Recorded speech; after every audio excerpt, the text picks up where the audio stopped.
Hello YouTube, Red Reptiles here with another video, and in today's video I'm going to be inside a Lewisi hybrid enclosure and we're going to rescape it. So hope you guys enjoyed today's video and let's get started. Alright guys, so before I start the time lapse and rescaping the actual enclosure, I want to share with you guys what I'm going to do. So right here, this is Mando, the male Lewisi hybrid iguana. As you can see, he's chilling by the rocks, by their heated shelter, and obviously this is what they have for now for the basking areas. It is perfect. I'm not unhappy with this, but I wanted to kind of add more logs to it, which I have right here.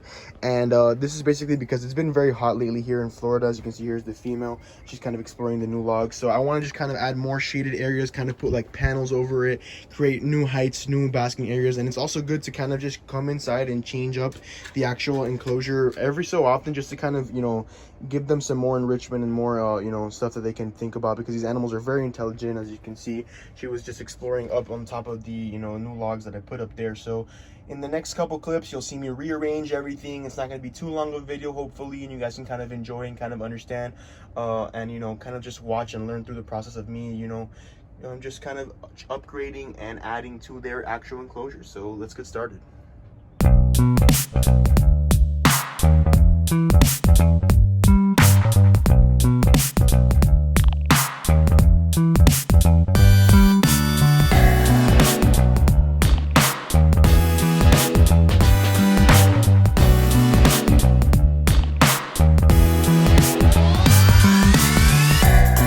Alright guys, so I'm gonna take a little break with the time lapses just so you can kind of talk to you guys a little bit. Here's Mando once again exploring some of the logs that I kind of rearranged. There's Meg the female.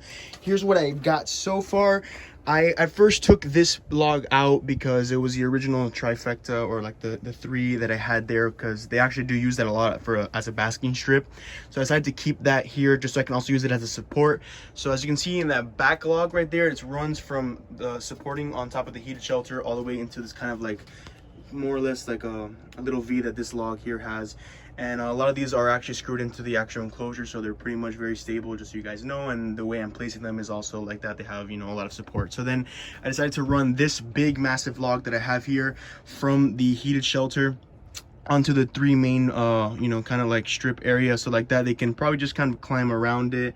And I kind of monitor and see if they're using it correctly, or you know, if they kind of want something else to change.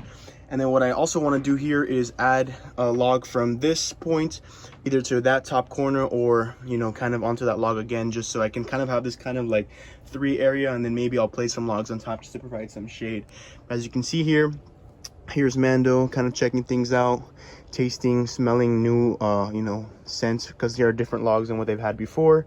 Things are changing in the enclosure, so it's important for them, so that we can kind of add this enrichment for them and, you know, make them think a little bit. So I wanted to share that with you guys, and I hope you guys are enjoying the video so far. So let's get back to the time lapses.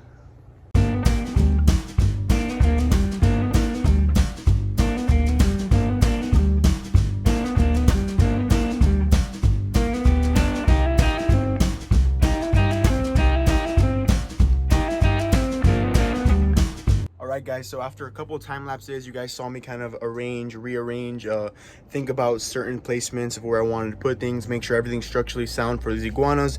Even though they're not very heavy and they're not obviously going to be knocking over these logs, I kind of want to make sure that where I place them, it is okay for them, just because if something does happen and something shifts and they kind of fall, I don't want it to collapse on top of my iguanas and kind of injure them.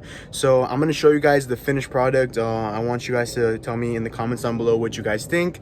My goal, like I said previously, was to kind of add more like a jungle gym kind of style onto one side of the enclosure to provide even more shade in some of the areas, and like that they can have a lot more space to kind of bask and you know, get in and out of the sun. Even though they do have their shelter, even though they have shaded areas, I have a fern here, obviously, you know, the sun does hit in certain places, but they do have their cool side. I kind of wanted to add more to that and just kind of give them a better option on where they want to choose to thermoregulate. So in the next clip, I'm going to show you guys that. Alright guys, so here is the finished product. I kind of just chose to keep the same kind of structure in the middle like I had said before in a previous clip, and I kind of just added to it. And then over here, what I did is I kind of removed some of the other logs that I had. They're all in the enclosure actually. I never really took out logs, I just kind of added more, but as you can see, the placement and the arrangement of it is a lot different. So we have right here another basking strip that they did not have before. We kept that kind of support log under there. I added the other big stump that I had for extra support so that I can use these as beams. And then what I did here which you guys saw in those time lapses and I kind of explained it, is I took 2 of my largest pieces of these trunks that I had and I used the heated shelter as a support for it, so I'm able to support it on top of the heated shelter, and they kind of each branch out onto different supports. So this one back there goes into that main branch that's actually screwed into the actual enclosure, and then this one leans itself against the clutter of ramp that I have here for them as another basking strip. So I left the rocks like they had before because they are rock iguanas and they do enjoy coming in and out of the rocks and using the rocks. But now what I'm happy that I created is under here there's a lot more shade for these animals. They can kind of come in and out of the area, use the different shaded areas, different crevices, and now they have a lot more basking area as well. They used to always just kind of stay up on here. They like basking on top of their heated shelter, so now I just kind of added a little bit more options for them. So they have this to bask on, they have this log, they have that log back there. They can kind of come up in the corner. They still use this area.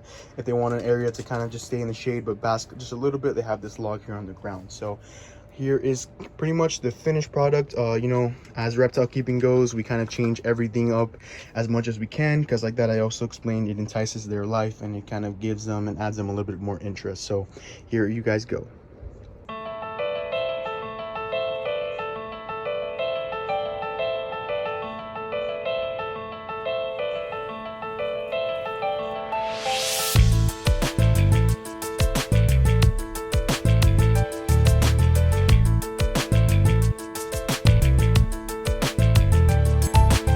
One thing I actually want to talk about here is in this enclosure, since I have been changing it up, it's important to do this for your animals, any animal in general, but a lot of people kind of overlook reptiles as intelligent creatures, and that is completely false. These animals think all the time. They're using their brain, they are thinking, they're seeing, they're smelling different things. So by me kind of changing up the enclosure, adding more branches, different smells for them, rearranging some of the things, it kind of forces them to kind of explore the enclosure. It's a form of enrichment as well, and they actually use their environment a lot more often. So now these animals have a lot more space to kind of get away from each other, stay with each other, bask in and out of the sun, get some shade, thermoregulate. So that's very important to understand when it comes to, you know, redesigning some enclosures as well. You want to provide heated areas, you want to provide cool areas, you know, have a place for food and water. As you guys saw, I have my dishes pretty much right there. Oh, right there. They have shelter they can get in. It is heated in case that we do get cold temperatures here, which is only in the winter here in Florida. And I just wanted to share that with you guys for a little bit of food for thought for you guys to kind of understand that reptiles are very intelligent animals, and by me changing up their environment, it allows them to think and, you know, use different parts of their brain and, you know, explore and use new resources. So that's just something to think about.